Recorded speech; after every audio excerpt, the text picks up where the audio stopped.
Olá, irmãos, convido a todos para ouvir a palavra de hoje e louvarmos a Deus. Agora o nosso momento de oração. Oremos, irmãos. Senhor nosso Deus e Pai, graças te damos, Senhor, porque até aqui o Senhor não tem nos dado a vitória, Senhor. Senhor Deus, pedimos, Senhor, que o Senhor abençoe a todos que estão ouvindo esta pregação neste momento, Senhor.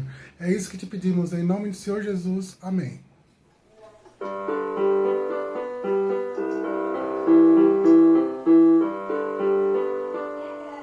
Estamos todos congregados aqui,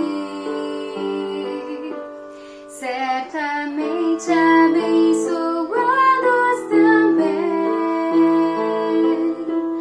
Há um clima, uma esfera de amor, uma força que se move entre nós. Algo novo Deus está por fazer com este povo a quem muito quer bem. Seu Espírito Ele vai derramar. Uma igreja forte edificar pra louvor de tua glória. Vem, Senhor, tua história escrever através das nossas vidas. Teu querer desejamos, cumpre em nós os teus planos. Vem, Senhor, e reina hoje aqui, pra louvor de tua glória. Vem, Senhor, tua história escrever através das nossas vidas. Teu querer desejamos, cumpre em nós os teus planos. Vem, Senhor, e reina hoje aqui. Vem, Senhor, vem, Senhor, vem, Senhor, e reina hoje aqui.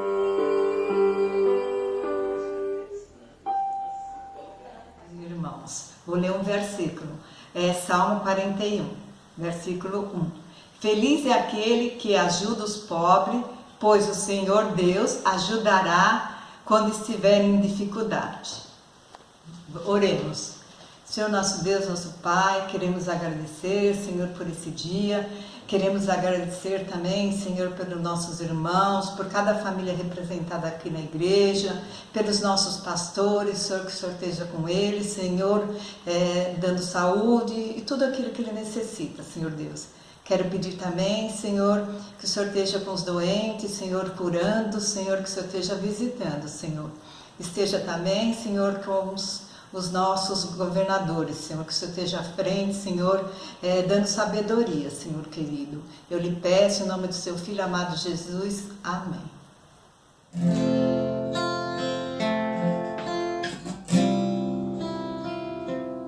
Quão grande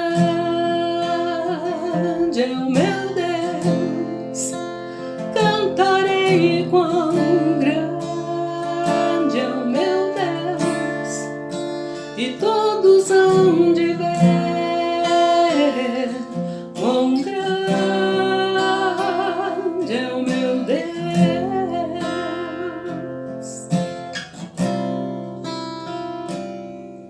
Com o esplendor de um rei, em majestade e luz, faz a terra se alegrar, faz a terra se alegrar. Ele é a própria luz, e as trevas vão fugir, tremer com sua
Cordeiro e leão,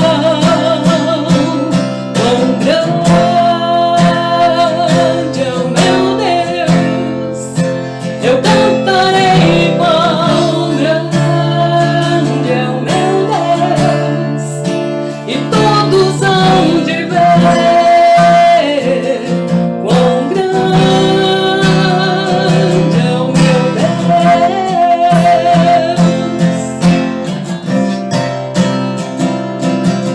Sobre todo nome é o teu,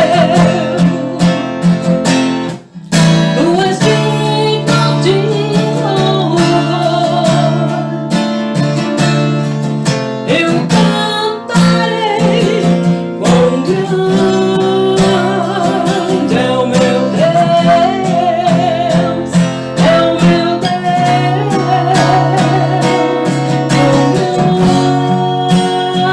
grande é o meu Deus.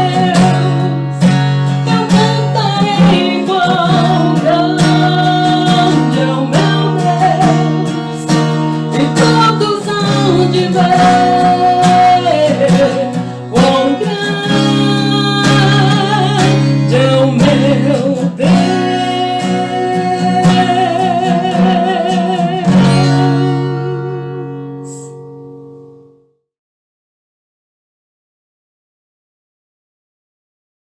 Boa noite, amados irmãos e amigos. Vamos ler o texto de meditação para esta noite. Jesus estava no templo, sentado perto da caixa de ofertas, e olhava como o povo punha o dinheiro. Nisso chegou uma viúva pobre, que pôs na caixa das 2 moedinhas de pouco valor. Então Jesus chamou os discípulos e disse: Eu afirmo a vocês que esta viúva deu mais do que todos, porque os outros deram do que estava sobrando. Ela, porém, tão pobre assim, deu tudo quanto tinha para viver.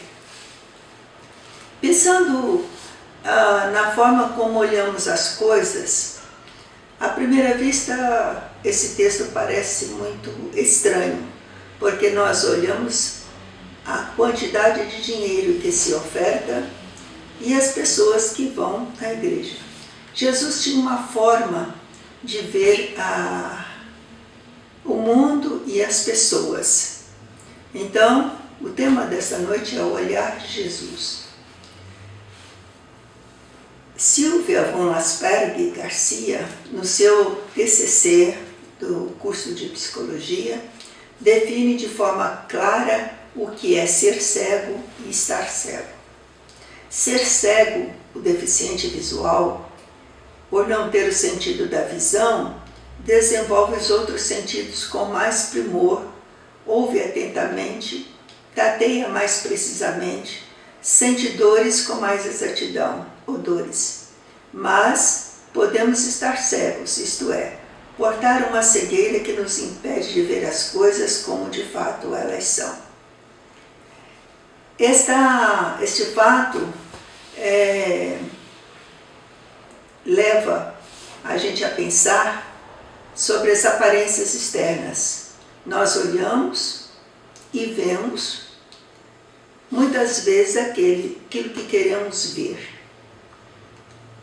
Nós somos levados a ver aquelas coisas que são agradáveis para nós e as coisas com as quais identificamos e as outras coisas que não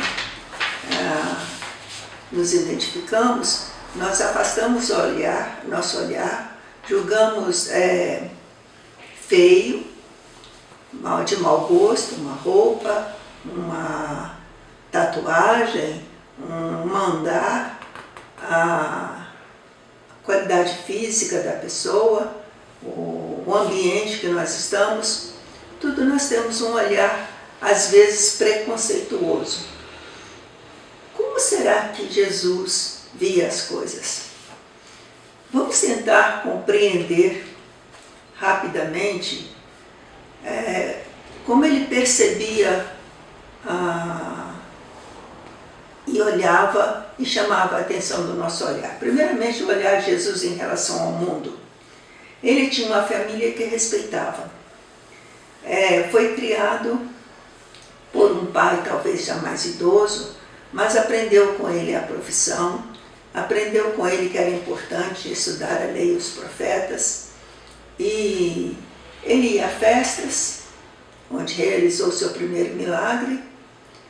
Ele via muitos doentes, muitos sofredores, e ele procurava ajudar essas pessoas que eram diferentes do mundo, que eram mal aceitas, mal vistas, desprezadas pelo mundo em que viviam, mas que Jesus compadecia delas e as curava. Ele via um mundo cheio de aflições e tribulações.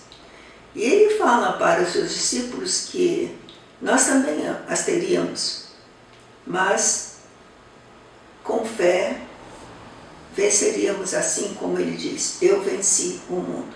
Então o mundo não era a melhor coisa, mais agradável para Jesus. O olhar de Jesus para a religião. Jesus gostava de estudar as leis e os profetas. Gostava de ir ao templo, discutir com os doutores da lei e ensinar. Repudiava alguns ensinos, a forma dos escribas e fariseus interpretarem a lei, e a sua principal característica do ensino era mostrar uma lei para facilitar os homens, enquanto que os fariseus colocavam tantos sacrifícios que era impossível os homens carregarem, cumprirem. E os fariseus nem queriam, ele diz que os fariseus não queriam nem tocar com a ponta dos seus dedos aqueles ensinamentos, porque eram muito difíceis.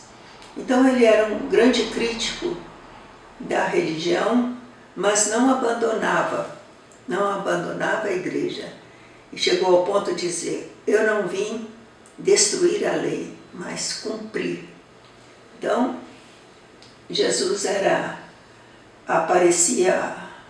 parecia ser um contrário aos princípios da época, mas ele, na realidade, ele veio trazer uma nova visão do mundo e da religião. O olhar de Jesus sobre os adoradores. É isso que nos interessa nesta noite. Ele estava no templo, sentado no pátio das mulheres, perto da caixa de ofertas, porque ali era um lugar que ele gostava de ensinar. Logo no início do seu ministério, ele ensinava ali, os fariseus já queriam procurar a sua morte, mas ainda não era o tempo. Agora já é o tempo, no sentido de que é a sua última visita a Jerusalém, e ali ele vai ser preso, ele vai ser morto, vai ser sacrificado. E ele está observando as pessoas que vão ali. Havia muitos ricos, havia pessoas da classe média, que não eram tão ricos, mas abastados, e havia pobres. Esse texto me lembra um fato em que, quando era pouco mais do que uma adolescente, mas já ensinava as garotas da minha igreja, um dia eu vi duas meninas se afastando do grupo onde a grande maioria estava, e chorando. E eu me aproximei para ver o que havia. E essas meninas falaram que elas estavam envergonhadas porque suas roupas não eram novas, porque seus sapatos estavam rotos, e as meninas, as coleguinhas, estavam desprezando-as pela sua aparência física. E eu fiquei muito chocada com aquele caso, tentei apaziguar, restabeleci a união. Depois, o tempo passou, fui para outra igreja e lá encontrei a mesma crítica. Uma senhora um dia me procurou e falou assim, olha, eu tenho muita dificuldade de cooperar com a igreja, não porque eu não goste, mas porque lá tem panelinhas. E eu procurei saber quem eram essas panelinhas. E ela falou, abriu seu coração. Eu até compreendi que ela tinha alguma razão e eu fui ao encalço de uma das panelinhas. E verifiquei que não havia rejeição pessoal, mas era um grupo de professoras que se vestiam muito bem, que se trajavam muito bem, que eram líderes na igreja. E elas então falaram para mim: não, Iracema, eu gosto de todo mundo, mas a roupa que eu uso durante o trabalho é esse estilo que eu venho na igreja. Se eu vou trabalhar bem vestida, por que eu vou vir à igreja com roupas menos atraentes do que as quais eu trabalho? E eu compreendi que sempre há diferenças nas classes sociais, nos vestidos, e algumas pessoas valorizam isso muito e se sentem bem ou não se sentem bem. Aquela viúva, ela devia estar mal vestida. E ela era muito pobre. Tão pobre que o termo que o escritor usa para descrevê-la é penigra. Penigra é mais pobre do que todas. Naquele tempo, uma viúva pobre sofria muito porque ela não tinha recursos para se manter. E se tivesse filhos, era muito pior. Era uma situação muito dolorosa, tão dolorosa naquela época que os profetas já diziam: a verdadeira religião é cuidar das viúvas e dos órfãos. Para Jesus, isto era uma verdade fundamental. Deus odiava os sacrifícios e chegou ao ponto de falar: estou cansado de sacrifícios, eu quero misericórdia. Jesus olhou para aquela mulher que deitou 2 moedas. A Bíblia tradicional diz que era 2 lépitos. 2 lépitos era 1/4, vamos supor, de R$1, seria 25 centavos hoje em dia. O que se faz com 25 centavos? Nenhum pão hoje em dia se compra. Mas aquela viúva deu as ofertas. Jesus já havia ensinado aos discípulos que quando dessem ofertas não deveria fazer igual os fariseus, tocar trombetas, chamar os povos para verem o que eles estavam fazendo. Aquelas urnas tinham formato de uma trombeta e ao colocar o dinheiro ali, prata, ouro, fazia um barulhão enorme. Mas aquela viúva não pensou no barulhão que as suas 2 moedinhas iam fazer. Ela simplesmente colocou no gasofilácio. Por quê? Porque era uma expressão de amor a Deus. Aquela oferta era para ela expressar a gratidão a Deus pelo que Deus fazia na vida dela. Hoje, se olharmos, mas Deus fazia tão pouco naquela vida porque ela só tinha 2 moedas das mais inferiores para o templo e ela as deu. Ela sabia que o templo não precisava daquele dinheiro, mas ela deu. Então, Jesus está ali observando os adoradores, sentado perto desse local onde ele gosta de ensinar, e observava ricos e pobres e viu uma viúva muito pobre. Então o olhar de Jesus, ele é capaz de identificar as classes sociais, a opressão das classes sociais uma pelas outras, e percebeu também que os discípulos estavam muito admirados com a quantidade de dinheiro que as pessoas levavam para o templo.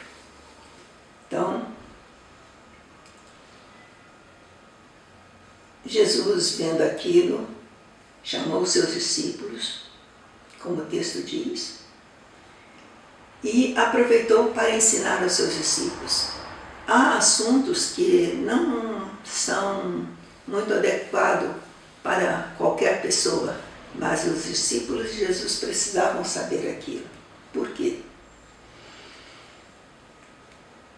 A viúva fazia oferta porque era o seu dever e desejava expressar a sua gratidão a Deus. Então eles não estavam ali somente para cumprir um ritual de ir ao templo. Eles estavam ali, Jesus, os discípulos, os ricos, os pobres e a viúva, para expressar a gratidão a Deus pelo que Ele é. Na semana passada ouvimos o irmão Daniel falando que o nosso Deus é um Deus vivo, é um Deus forte, é um Deus poderoso, um Deus que quer manter contato com nós humanos. E nós que somos seus filhos, Deus aprecia desse interesse nosso em estarmos em contato com Ele. A oferta foi aparentemente pequena. Ela não se julgou tão suja, tão pobre, tão depauperada, que isso ia ser visto. Ela não julgava também que a sua oferta tão pequenina, que não ia fazer barulho nenhum ao cair no depósito da trombeta, ela pensava que ia passar despercebida. Mas Jesus observa as nossas ofertas e mede, às vezes, o nosso amor por ela. E aí ele chama os discípulos à parte e fala assim: olha, vamos analisar o que vocês estão vendo aí. Vocês viram ricos depositando dinheiro e vocês se admiraram muito. Vocês ficaram impressionados com as ofertas. Mas a recompensa dos ricos é o louvor dos homens. Vocês ficaram impressionados e desdenhosos com a oferta da viúva. Porque às vezes nós não falamos, mas nós temos um olhar. Puxa, será que fulano não tem vergonha de ir lá na frente e levar uma moeda de 10 centavos? Será? Por que uns levam uma oferta escondida na sua mãozinha e coloca com toda a delicadeza, e outros levam o seu talão de cheques ou um envelope bem recheado? Os discípulos ficaram pensando. Nós também fazemos esse julgamento. E Jesus aproveita para dizer o seguinte.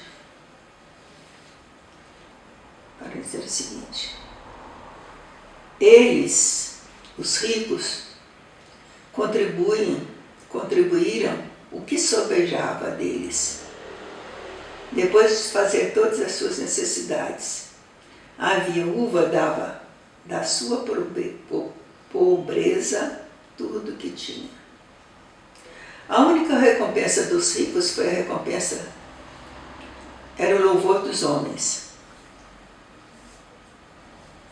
A viúva, sim, a oferta da viúva, Jesus ensina que a viúva negava a si mesma para que Deus fosse glorificado. Ela deu tudo o que tinha para que possuía da sua própria sobrevivência. Então fica para nós hoje essa lição. Não é a quantia que damos, mas a qualidade da nossa oferta. Jesus quer ver o nosso coração cheio de gratidão e damos a Ele coisas que aparentemente são insignificantes, que não fará mudança no nosso agir. A coisa mais bem-aventurada é dar do que receber. E Deus julga a oferta não por aquilo que damos, mas sim pelo que fica em nosso bolso. Nesse momento de pandemia, a gente vê muitas pessoas fazendo muitas coisas para doar. E houve um lance que me chamou a atenção. Uma artista muito rica, com vestidos luxuosos, resolveu colocar sua roupa, algumas das suas roupas em leilão, para comprar cestas básicas e doar aos famintos, aos pobres. Aqueles vestidos não faria mais a falta para aquela mulher, mas também quem os arrebatou no leilão também não fará diferença, trocou o dinheiro por uma coisa que também não vai ser usada. Mas nós vemos também pobres ajudando outros pobres. Que Deus nos ajude a ver ao nosso lado aqueles que precisam, e apesar de não podermos fazer grandes coisas, que algumas vezes são propagadas na televisão, mas podemos dar uma flor, podemos fazer uma visita, fazer uma oração e assim alegrar o nosso povo. Que Deus nos ajude a nos entregarmos, assim como aquela viúva entregou a Deus a sua oferta. Que a nossa oferta, que a nossa vida seja entregue a Deus neste momento de pandemia, para a glória do nome do nosso Deus. Amém.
Cristo, a ti entrego tudo, sim, por ti darei, resoluto, mas sumiço, sempre, sempre seguirei,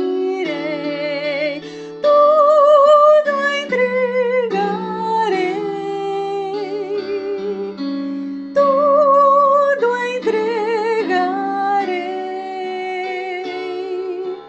Sim, por ti, Jesus bendito, tudo deixarei.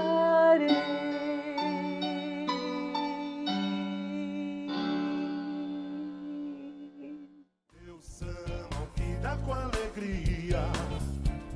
Quero contribuir com dízimos e ofertas para a Igreja Evangélica Batista Moriá. Como faço? Primeiro, não saia de casa. Utilize os canais digitais, como o aplicativo e Internet Banking. Informe o destino de sua oferta, enviando o comprovante para o e-mail abaixo, descrevendo o destino de sua contribuição, dízimos, ofertas para missões, pagamento de terreno. Caso tenha dificuldades, não se preocupe. Guarde sua contribuição para quando estivermos reunidos novamente. Aqui estão os dados bancários. Eles também estarão disponíveis na descrição do vídeo. E o mais importante, contribua com alegria. Cada um contribua segundo tiver proposto no seu coração, não com tristeza ou por necessidade, porque Deus ama quem dá com alegria.